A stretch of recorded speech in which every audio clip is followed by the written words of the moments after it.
తిరుపతి జిల్లా సత్యవేడు నియోజకవర్గం బిఎన్ కండ్రిగ మండలంలో వైఎస్ఆర్సీపీ ఎమ్మెల్యే అభ్యర్థి నూకతోటి రాజేష్ రెండవ రోజు ఇంటింటి ప్రచారం నిర్వహించారు. గత ఎన్నికలప్పుడు ఏవైతే హామీలిచ్చారో చెప్పిన హామీలన్నీ కూడా అమలు చేసి సీఎం జగన్ చూపించారని తిరుపతి జిల్లా సత్యవేడు వైఎస్ఆర్సీపీ ఎమ్మెల్యే అభ్యర్థి రాజేష్ అన్నారు. గురువారం బుచ్చినాయుడు కండ్రిగ మండల కేంద్రంలోని కంచనపుత్తూరు, నేరిని కండ్రిగ, కరకంబట్టు, కారణిమిట్ట తదితర ప్రాంతాల్లో ఎన్నికల ప్రచారం నిర్వహించారు. అంతకుముందు ప్రచారానికి వచ్చిన రాజేష్కు స్థానిక వైఎస్ఆర్సీపీ జేఏసీ కన్వీనర్ ఏలూరు రాకేష్ మరియు కంచనపుత్తూరు మాజీ సర్పంచ్ గడితొట్టి గురువయ్య ఆధ్వర్యంలో మేళతాళాలతో పూర్ణకుంభంతో స్వాగతం పలికి సర్వమత ప్రార్థనలు నిర్వహించి మంగళహారతులతో ఘనంగా సత్కరించి స్వాగతం పలికారు.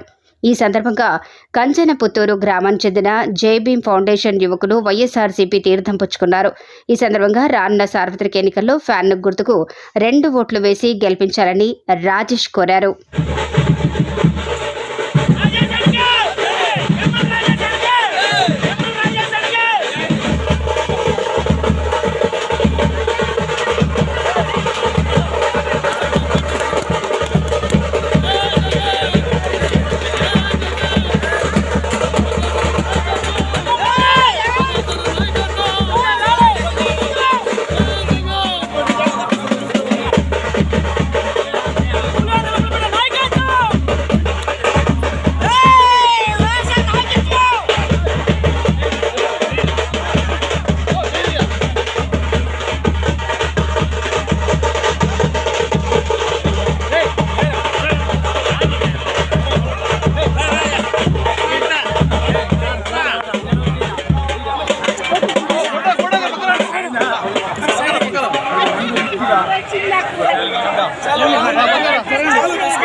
ఈరోజు బిఎన్ కేంద్రంలో కంచనపుత్తూరు మొదలైన పంచాయతీలు తిరగడం జరిగింది.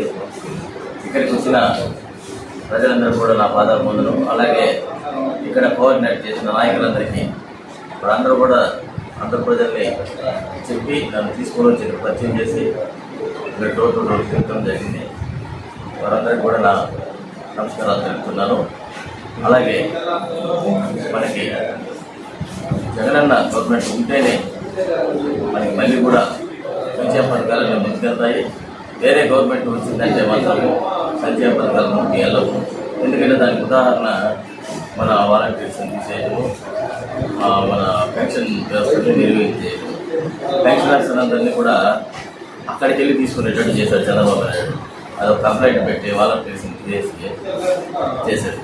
దానివల్ల వాలంటీర్స్ లాస్ట్ మంత్ దాదాపు 30 నుంచి 35 మంది మధ్యలో చనిపోవడం జరిగింది. మన వృద్ధులు ఈ వాలంటీర్స్ లేకపోవడం వల్ల ఇంటికాడికి పెన్షన్లు చేర్చకపోవడం వల్ల జరిగిందే కానీ వేరే విధంగా ఈ